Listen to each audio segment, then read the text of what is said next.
Hey comic book fans, welcome back to Comic Frontline, and fans, you're back with me, Mike Spider Slayer, getting ready to do that all-important comic book review so you the fans can make a decision what comic books to buy. Today guys, I decided to do my reviews outside in my patio right here in sunny Florida, as it's a perfect day. This is the time of year to be in Florida, and it's perfect. My dog's out there running around in the yard and stuff. I can keep an eye on him. Still talk about my comics. So we're going to talk about Invincible issue number 127. That's right, guys. This book has not come out since, I think, Christmas time, and the last we left off with Mark is he's just come back from the past, and he's realized that he's lost 5 years of his life because he saw his daughter Tara either 5 or 6 years old. It's crazy stuff. Now, the first thing you're going to look at when you see this book is that Ryan Ottley is not on the artwork, and it's because he's busy doing his Grizzly Shark book, so that's why he's not doing the artwork. So we got the co-creator, Corey Walker, who does the artwork in here. It is an adjustment because you're so used to seeing Ryan Ottley's artwork that this is a change. It's not as detailed in the facial expressions. However, the artwork is very gorgeous. At times, there is good detail, and I felt like it just got better as time goes along. There's other times where the faces look a little different or a little odd, but Adam Eve in here, when it kind of looks really nice, as you know, you get to see like body structures and things like that. And so it was a pretty good looking book. Alan looks pretty good as well. His facial features look the same. Overall, it was still good, but not as solid as I would like it on a normal basis. So, what was this book about this time around?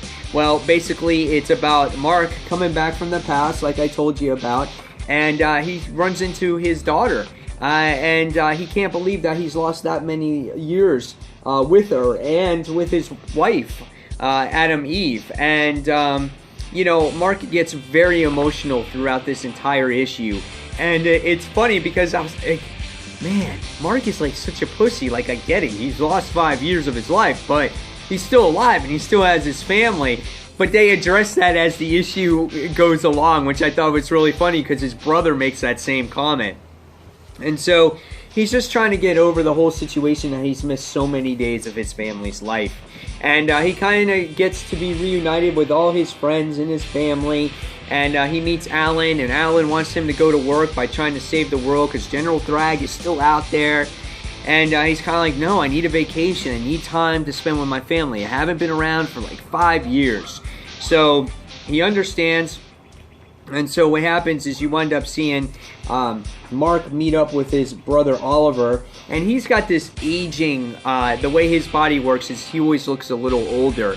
He ages faster, so he looks older than his older brother, and he's got like this stash and this weird haircut and stuff, and he's happy to see his brother. And so they wind up going on this vacation, and you get to see that Mark and Eve are not quite where they need to be. Mark goes to sleep in his bed. She's not used to sleeping with him. And they're just trying to get back on the same page. And it's very emotional because when Mark tries to share a kiss with Eve, she kind of pushes him back. And I was kind of actually expecting this in the comic. I wasn't sure if it was going to happen, but I was expecting it as she tells Mark that there is somebody else in her life, and it's a tough adjustment here. And by the time we get to the end of the issue, we realize that Mark's brother is working with General Thrag, and I could not believe that. I'm like, oh my god. So how, in the 5 years that's passed, what has changed for Oliver? And I would love to see them touch on that story on how he joined General Thrag's forces, if he was brainwashed, or he convinced them somehow, or threatened him somehow. Who knows? But overall, Invincible, even though the artwork is different, it's always a good read because it's done by the same writer, Robert Kirkman. And the story really draws you in, and it pulls at the heartstrings because it's a very family-oriented type of book. It's really grounded that way, even though it's an adventure that takes place in space.